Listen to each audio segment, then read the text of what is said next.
DS Patil ji, Shabir Ansari ji, Sudhir अनवाले जी, हमारे जो civil society के रिप्रेजेंटेटिव्स हैं और मीडिया के हमारे मित्र हैं, आप सबका यहाँ बहुत बहुत स्वागत, नमस्कार। कैसे हैं आप? ठीक है।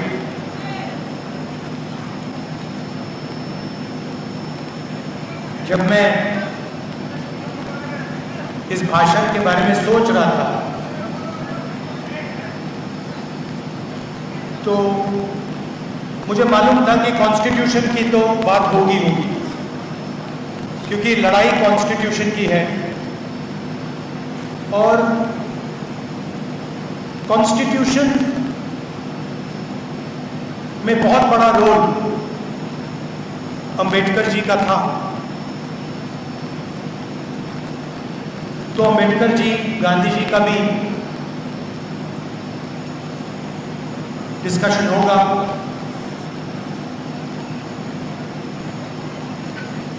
और फिर मुझे वो अंबेडकर जी के 3 शब्द याद आए, educate, agitate, organise.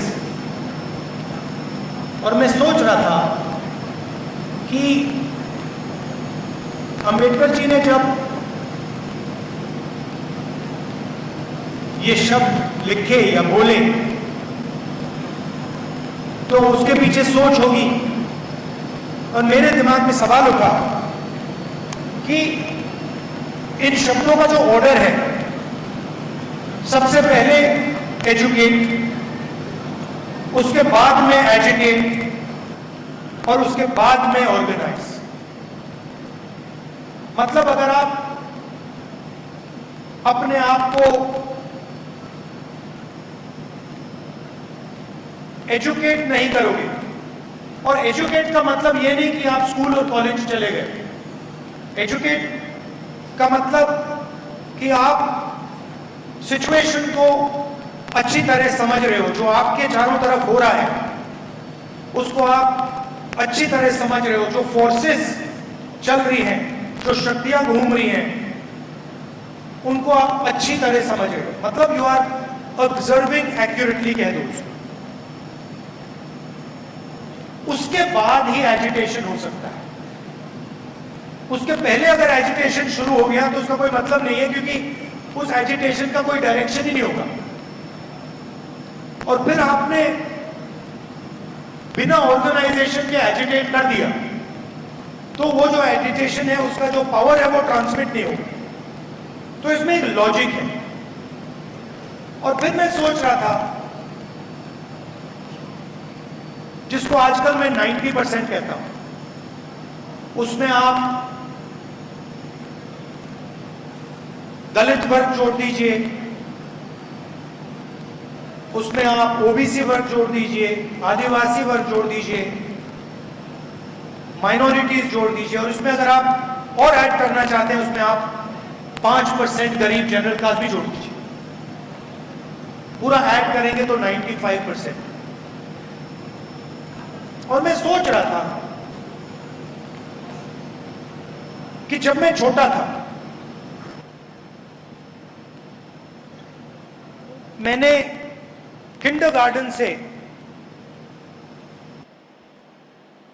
Post graduate किया। ठीक है, मैंने ग्रेजुएशन, पोस्ट ग्रेजुएशन हिंदुस्तान के बाहर किया, मगर स्कूल मेरा एजुकेशन पूरा हिंदुस्तान में था। और मैं सोच रहा था कि स्कूल एजुकेशन में मुझे अनटचेबिलिटी के बारे में, दलितों के बारे में कितनी किताबें पढ़ने को मिली, कितने चैप्टर्स थे।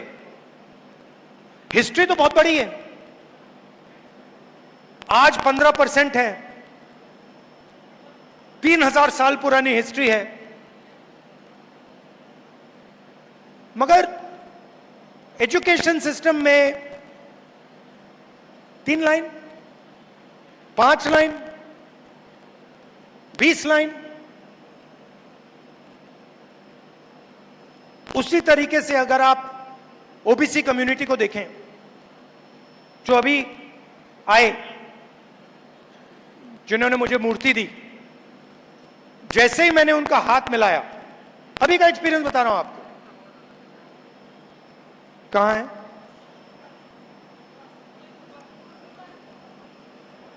स्वप्निल कुमार जी कहां हैं? कहां हैं? चले गए? पीछे क्यों? उनको आगे लाइए ना। देखो यही है, पीछे कर दिया। जो हाथ से काम करता है वो पीछे है। तो जैसे ही मैंने इनका हाथ मिलाया, कांटेक्ट होते ही मुझे पता लग गया कि इस हाथ में हुनर है। अब आप देखिए, जिसके हाथ में हुनर है उसको पीछे बैठा दिया है। और ये हिंदुस्तान में 24 घंटा हो रहा है।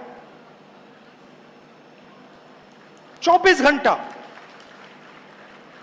जिसके हाथ में स्किल है, जिसके हाथ में कैपेबिलिटी है, जिसके हाथ में एक्सपीरियंस है, चाहे उसे आप नाई कहें, मोची कहें, कारीगर कहें, फैक्ट्री में वर्कर कहें, जिसके हाथ में हुनर है, उसकी हिस्ट्री तो हमारे एजुकेशन सिस्टम में है ही नहीं। उसके बारे में कुछ कहा भी नहीं जाता है।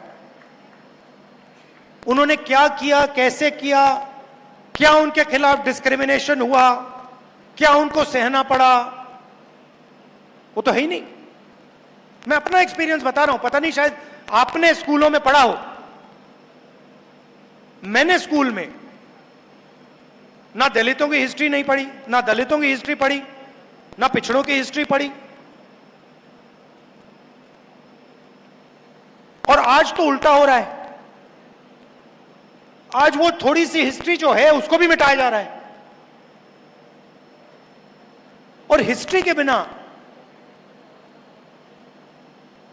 अपनी स्पेस को पहचाने बिना, अपनी लोकेशन को समझे बिना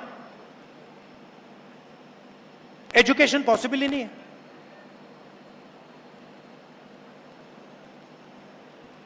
तो जब हम एजुकेशन की बात करते हैं तो फिर सवाल उठना चाहिए कि ठीक है भाई, एजुकेशन सिस्टम में किसका कंट्रोल है?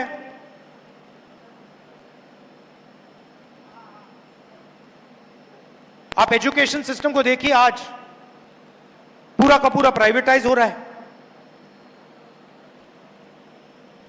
गरीब बच्चे को डॉक्टर बनना हो, लॉयर बनना हो, ठीक है, वो सपना देख सकता है। भारत जोड़ो यात्रा में हजारों बच्चों से, क्या हुआ? नहीं नहीं, नो नहीं, नो नहीं, नो नहीं। हजारों बच्चों से मिला, सब कहते हैं मैं इंजीनियर बनना चाहता हूं, मैं डॉक्टर बनना चाहता हूं, मैं आईएएस में जाना चाहता हूं। और जब मैं इनसे बात कर रहा था, मेरे माइंड में क्या था कि मेरा देश इनसे झूठ बोल रहा है। इंजीनियर कितने लोग बनेंगे? डॉक्टर कितने बनेंगे? 2%, 3%, 5%, 7%, 90% तो नहीं बन सकते। बट हर रोज हमारे बच्चों को कहा जाता है कि भैया इंजीनियर बनने का सपना देखो, डॉक्टर बनने का सपना देखो, लॉयर बनने का सपना देखो। और फिर उनके माता पिता से कहा जाता है ठीक है भैया, अब आप 10 लाख रुपए निकालो, 15 लाख रुपए निकालो, 20 लाख रुपए निकालो, 1 करोड़ रुपए निकालो, 2 करोड़ रुपए निकालो। दे ही नहीं पाते। तो आपने इमेजिनेशन को दबा दिया, हिस्ट्री को दबा दिया, और एजुकेशन का जो सिस्टम है उसमें आप एंट्री नहीं देते। और फिर लोग कहते हैं कि भैया सुपर पावर बनेगा। कहां से सुपर पावर बनेगा? 90% तो गेम ही नहीं खेल रहा है, 90% बाहर बैठा हुआ है, 5% लोग चला रहे हैं। अदानी जी जो भी बिजनेस खोलना चाहते हैं खोल सकते हैं, अंबानी जी हर बिजनेस में जा सकते हैं, मगर अगर ये कुम्हार जी जो मूर्ति बनाते हैं, अगर इन्होंने सपना देखना शुरू कर दिया कि भाई मैं दूसरे तरीके से मूर्ति बनाना चाहता हूं, मुझे थोड़ी फंडिंग की जरूरत है, 15 मिनट में पता लग जाएगा रास्ता बंद है।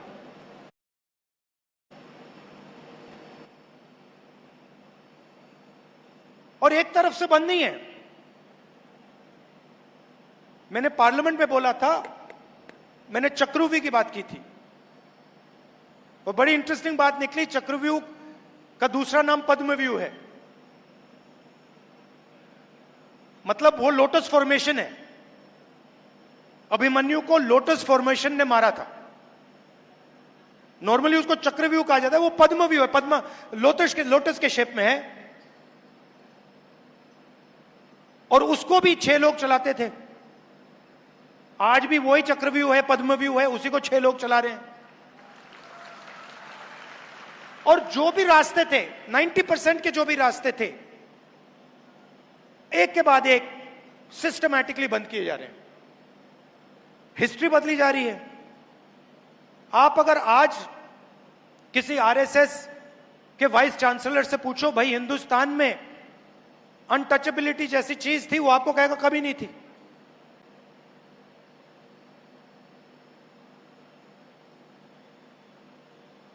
रोहित वेमुला कुछ भी कह ले, उसके खिलाफ डिस्क्रिमिनेशन हुई नहीं। तो एजुकेशन का रास्ता बंद, इंडस्ट्री का रास्ता बंद।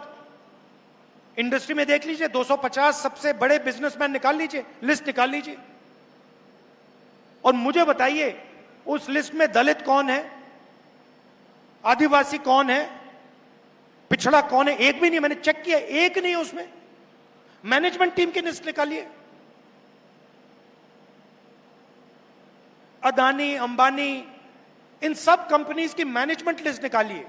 सीईओज को छोड़ दीजिए, ओनरशिप छोड़ दीजिए, मैनेजर्स निकालिए और मुझे दिखाइए सीनियर मैनेजमेंट में जिनकी मतलब 1 करोड़, 2 करोड़, 50 लाख, 15 लाख वाली सैलरीज होती हैं, उसमें मुझे नाम दिखा दीजिए। एक नाम दलित का दिखा दीजिए, एक आदिवासी का दिखा दीजिए, एक पिछड़े वर्ग के व्यक्ति का दिखा दीजिए। नहीं मिलेगा। मीडिया की बात की मैंने, इनसे पूछिए, इनके मालिकों की लिस्ट निकालिए, 90% में से इनको एक नहीं, आपको एक नहीं मिलेगा। और फिर 24 घंटा मीडिया में ग्रोथ की बात होती है, प्रोग्रेस की बात होती है, सुपर पावर बनने की बात होती है, और 90% है ही नहीं कहीं। हाईकोर्ट देख लीजिए, जुडिशरी देख लीजिए, इंडस्ट्री देख लीजिए, इंटेलिजेंस एजेंसी देख लीजिए। अच्छा, मैंने लिस्ट निकाली आरएसएस के जो नॉमिनेटेड लोग हैं, हजारों लोग हैं उसमें, जो हिंदुस्तान का इंस्टीट्यूशनल इंफ्रास्ट्रक्चर में वो डालते हैं, संस्थाओं में डालते हैं। उसमें आपको एक दलित नहीं मिलेगा, एक आदिवासी नहीं मिलेगा, एक पिछड़ा ही मिलेगा। तो 90% के लिए सारे के सारे दरवाजे एक के बाद एक बंद हो रहे हैं। अग्निवीर क्या है? लोग कहते हैं अग्निवीर जवानों के लिए स्कीम है। अग्निवीर हिंदुस्तान के 90% लोगों के हाथ से पेंशन छीनने का स्कीम है। पहले अगर एक युवा आर्मी में जाता था, जवान बनता था, तो देश उसे कहता था कि देखिए, आपने देश को अपनी जिंदगी दी है, हम आपको प्रोटेक्शन देंगे, हम आपको पेंशन देंगे, कैंटीन देंगे, और अगर आपको कुछ हुआ, अगर आप शहीद हुए, तो हम आपको कॉम्पेंसेशन और शहीद का दर्जा देंगे। यह कमिटमेंट था हिंदुस्तान की सरकार का, और उसमें ज्यादा से ज्यादा 90% लोग हैं।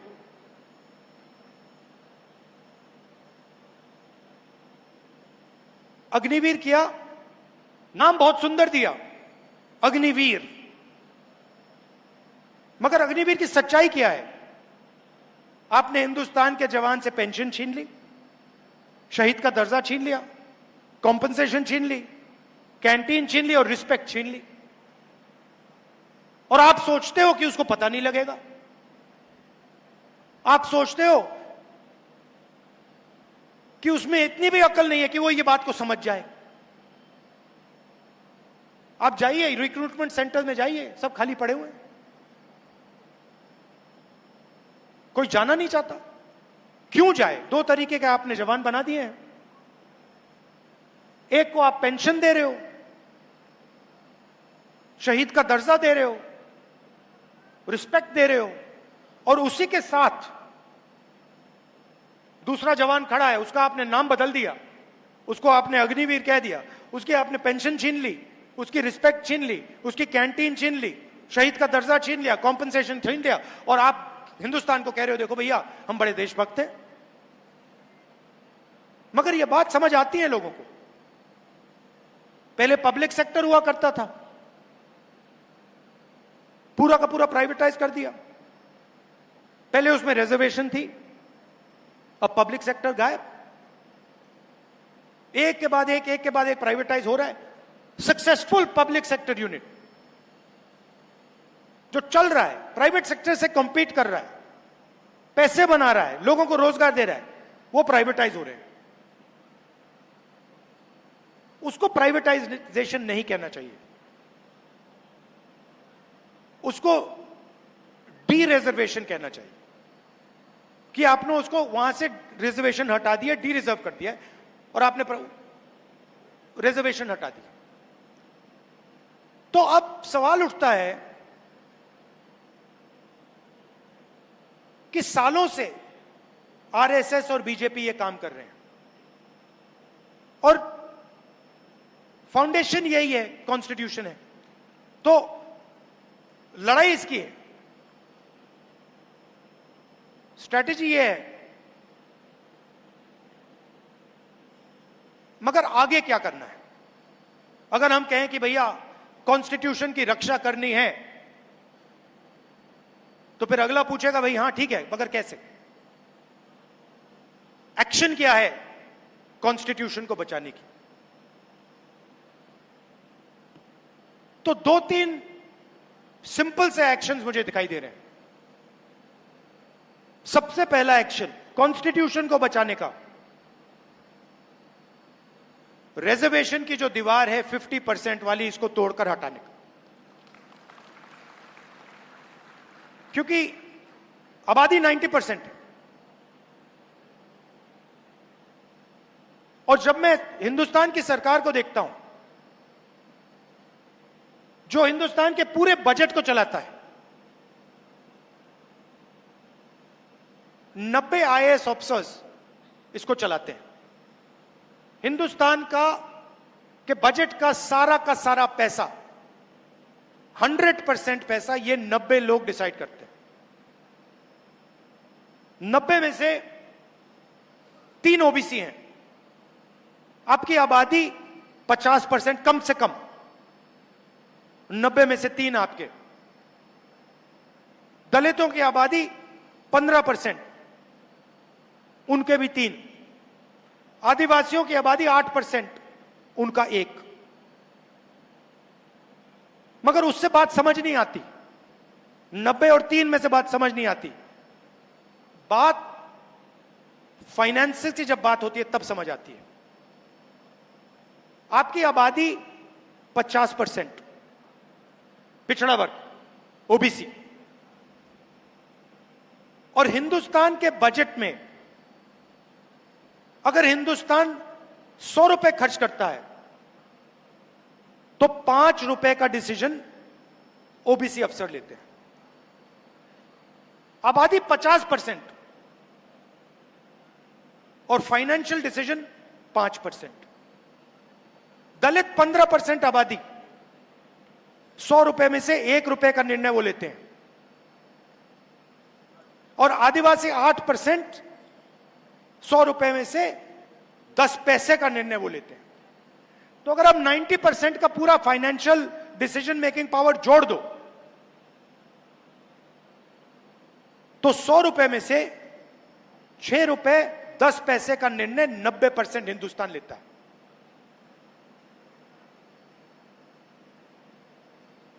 ₹6 100 रुपए में से 90% डिसाइड करता है। तो दो चीजें तो बिल्कुल साफ है और मैंने पार्लियामेंट में कह दी है और वो शुरुआत है। पहला कदम ये जो बैरियर है 50% का, इसको कांग्रेस पार्टी और इंडिया गठबंधन लोकसभा राज्यसभा में बदलेगा। और हम मतलब ऐसे वायदे नहीं करते हैं, आप जानते हो, जब हम कुछ कहते हैं हम करके दिखाते हैं। ये हमारा रेप्यूटेशन है। हमने कहा कन्याकुमारी से शुरू होगी, कश्मीर में बंद होगा, खत्म होगी। कन्याकुमारी से कश्मीर गए। तो पहला स्टेप, ये जो फॉल्स सीलिंग, आर्टिफिशियल सीलिंग लगा रखी है, इसको हटाना है। और दूसरा स्टेप, जिसको मैं क्रांतिकारी स्टेप कहता हूं, जाति जनगणना, कि यह पता लगाना है कि इस देश में पिछड़े वर्ग के लोग कितने हैं। आज कोई नहीं जानता। मैं कह रहा हूं 50% है, मगर लीगली कोई नहीं जानता। अगर आप मेरे पास आए और आपने कहा नहीं 10% है, तो लीगली आप भी सही हो, मैं भी सही हूं। जाति जनगणना के बाद आप मुझे कह नहीं पाओगे कि भैया आप 10% हो। मैं कहूंगा नहीं भैया 10 नहीं है, 50 है। दूसरी बात, जब हम जाति जनगणना की बात करते हैं, हम सिर्फ कास्ट सेंसस की बात नहीं करते हैं, हम इसमें दो और चीजें जोड़ना चाहते हैं। सबसे पहले, किसकी कितनी आबादी। दूसरा, इन अलग अलग वर्गों का हिंदुस्तान के फाइनेंशियल सिस्टम में कितनी पकड़ है, इनके हाथ में कितना धन है। दलितों के हाथ में कितना धन है, आदिवासियों के हाथ में कितना धन है, पिछड़ों के हाथ में कितना धन है। Socio economic survey. और उसके बाद जो मैं सोचता हूं उससे भी जरूरी, हिंदुस्तान की संस्थाओं में इन लोगों की कितनी पकड़ है। जुडिशियल सिस्टम में आदिवासी कितने हैं, दलित कितने हैं, पिछड़े कितने हैं, किस लेवल पे हैं। मीडिया में कितने हैं, किस लेवल पे हैं। ब्यूरोक्रेसी में कितने हैं। आईएएस ऑफिसर्स कहां कहां बैठे हैं, कौन कौन कहां है, कितना बजट कौन संभाल रहा है। एक प्रकार से जैसे जब किसी को चोट लगती है, हम कहते हैं भैया जाओ एक्सरे कराओ। अगर आपको चोट लगे और डॉक्टर ने कहा कि भैया एक्सरे कराओ, आप कभी मना करोगे? नहीं करोगे ना, कहोगे चोट लगी है, एक्सरे करानी है। तो जाति जनगणना एक्सरे है हिंदुस्तान का। हम उसके बारे में अभी कुछ कह नहीं रहे। हम पहले एक्सरे लेना चाहते हैं। हम जानते हैं कि चोट लगी है, हमें नहीं मालूम कि कॉम्पाउंड फ्रैक्चर है, नॉर्मल फ्रैक्चर है, क्या है। हम जाति जनगणना इसलिए करना चाहते हैं, हम पता लगाना चाहते हैं कि एग्जैक्टली हो क्या रहा है। हमें पता लग रहा है कि दर्द है, वो दिख रहा है सबको। हम ये पता लगाना चाहते हैं कि इसका कारण क्या है। अब जैसे ही मैं जाति जनगणना की बात करता हूं, वैसे ही आरएसएस के लोग, बीजेपी के लोग सारे के सारे कहते हैं जाति जनगणना नहीं होना चाहिए। और मैं आपसे पूछना चाहता हूं, एक्सरे करवाने में क्या प्रॉब्लम है? सच्चाई निकालने में क्या प्रॉब्लम है आपको?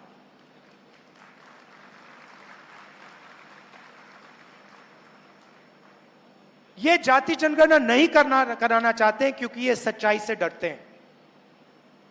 ये चाहते हैं कि देश के जनता को पता ना लगे, 90% को पता ना लगे, देश का धन, देश की संस्थाएं, देश को चलाने का सिस्टम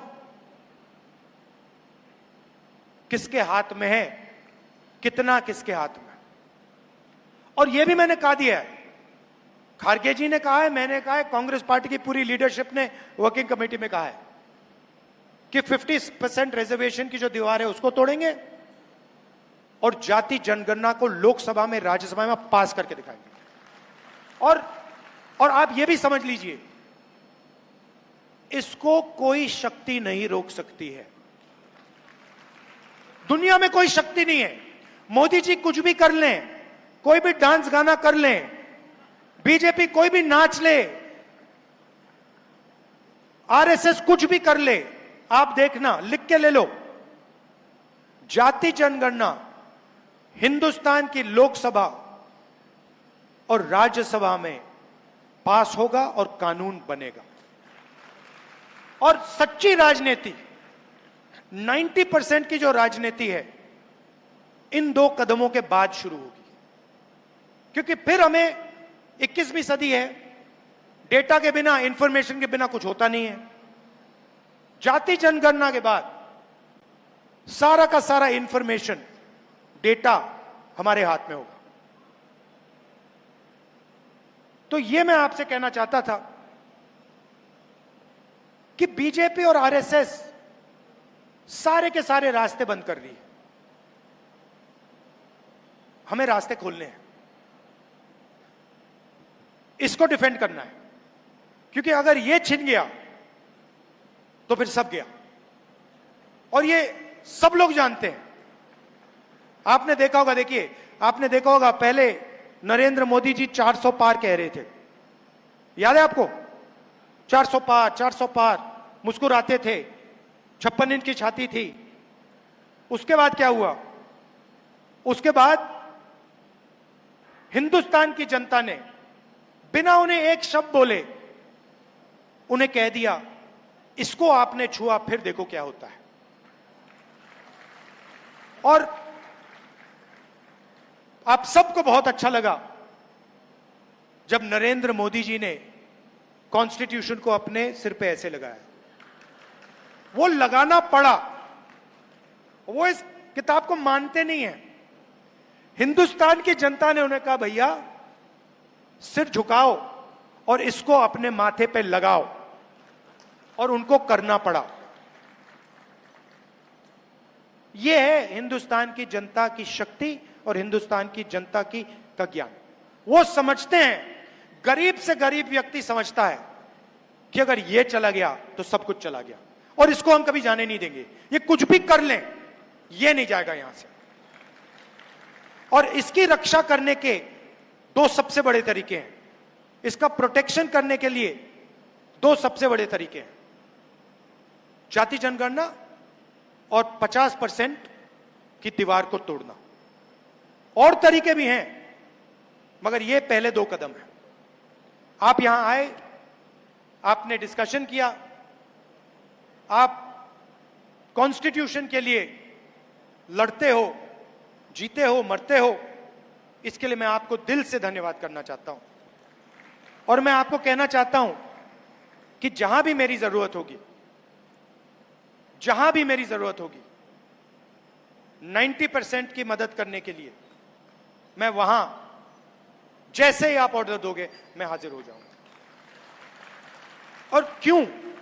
क्योंकि मैं जानता हूं कि देश 90% के बिना चल नहीं सकता है। देश हुनर की रिस्पेक्ट करे बिना चल नहीं सकता है, खोखला है। और हमें खोखला देश नहीं चाहिए, हमें मजबूत देश चाहिए। और अगर हमें मजबूत देश चाहिए तो उसमें 90% लोगों की भागीदारी होनी ही पड़ेगी और चॉइस ही नहीं। आप सबका दिल से धन्यवाद, नमस्कार, जय हिंद।